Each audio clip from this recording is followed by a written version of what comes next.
that's a pretty good distance shot of the workshop that's in my garage for the hobby that I call lawnmowers. And it is a hobby. It's not a business at this point. It started out about, I don't know, 4 or 5 years ago, and just fixing 2 or 3 mowers and giving them to some charitable causes. And then it grew. And kind of grew to where last year it was probably about 25 to 30 mowers were brought into the shop and repaired and restored to the point, or at least refurbished, I guess is a better word. And I'm going to go into some detail today and just kind of document what we've turned the shop into, what it's growing into, and that, you know, you'll see where I'm taking this. This is the Cub Cadet that I actually use on this property. This is on its 3rd season. It's got about 36 hours on it, I believe.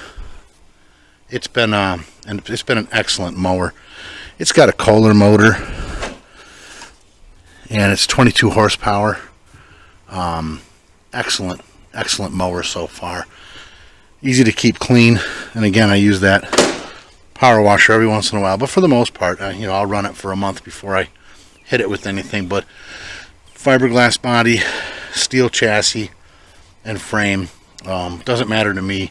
It's something that needs to be cleaned. This is my power washer. It's first pull, first start.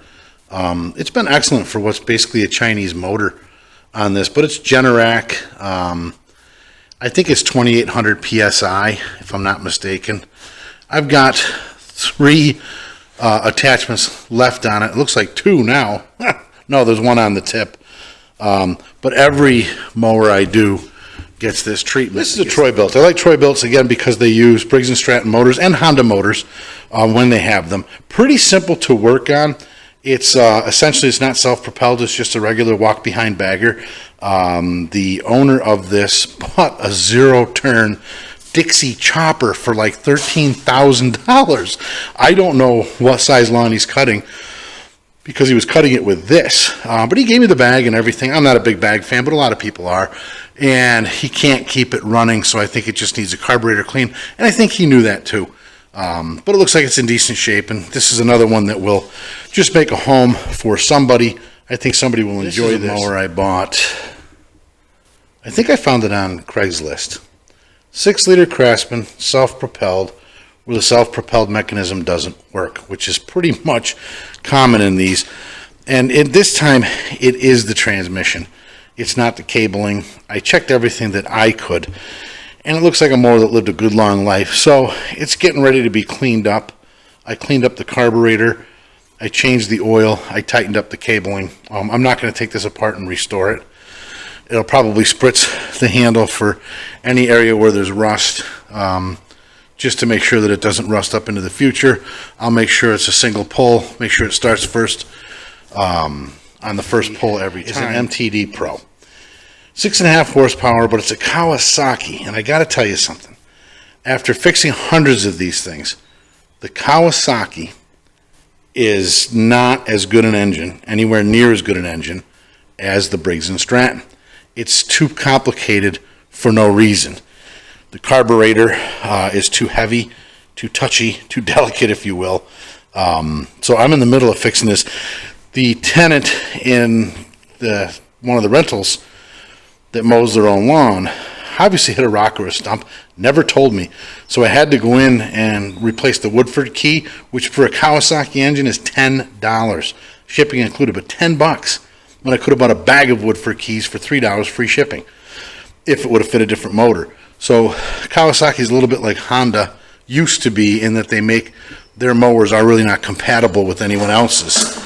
There's a reason, if you do the research, that Briggs & Stratton powers about 95% of the mowers that are out there. Like I said, this engine's too complicated by half. A snapper, as you can see. It's well built.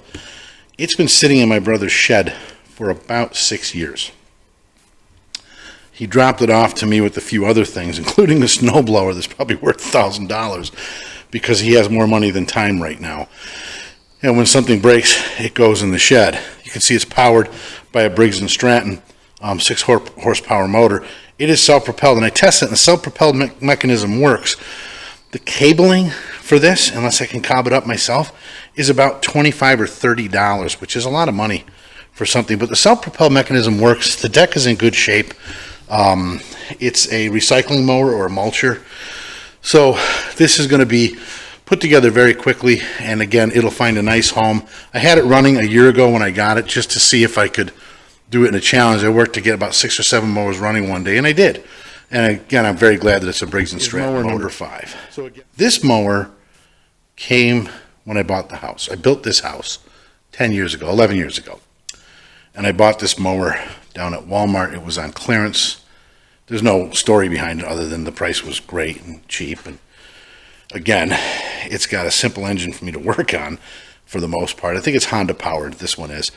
And so anyway, I've gotten this and have used this as the backup mower for everybody. Everybody in town seems to have used this mower at one time or another. Theirs doesn't work. It's out to be fixed. They have a problem, whatever the case is. It still fires up on the first start, and I still use it around here to do a little bit of trimming. But I think, if someone needs a mower, needs a good one, then this is the one that's going to end up. This was not quite a throwaway. I gave somebody $20 for it. Their father also died, and they just wanted to get it off their property. It is a Craftsman, so it's probably a Tecumseh, which is a horrible, horrible engine. Tecumseh is probably the worst one ever made, in my opinion. They don't understand simplicity. They don't understand carburetors. They just don't understand. They don't get it like Briggs & Stratton, and they don't even get it like Honda does. They're as bad or worse than Kawasaki. But this can make something for somebody, and I'll see what I do with this. Worst case scenario, if I can't fix that snapper, I'll put that big 6 horsepower on this thing, and I'll put a high lift blade because it's a mulcher mower, and or I'll make it a mulcher mower, and off to the races. This is a Craftsman ride-on, obviously, and the story behind this was, sadly, I lost my father in December of last year, and my brother and my sister are continuing to maintain the home, and it's a considerably large property. So they needed 3 mowers to keep all the lawns cut. Unfortunately, my brother never found a place to keep this mower, so he kept it outside under a tarp. And as you can see, the thing has really seen better days. Tires are bad. He thinks they're bald. I disagree. It's missing a battery, which I think I've located. It's just overall, it's a mess. But it's a good brand. The Craftsman brand is really just an MTD with an MTD stamped steel deck and Briggs & Stratton, I believe, motor on this, and it's a 24 horse, so this is big. Even the big Kohlers are 22 horse, so this is efficient. It continues to run, and my brother's a bit of a over-maintainer, so you can guarantee that it's mechanically in good shape. But look at the mess. So, because this was my dad's, this is going to be a restoration project, and I think it'll be a lot of fun. I think you won't recognize it when it's done, and hopefully wherever it goes for its next home, it'll be well taken care of and live another 15-year life.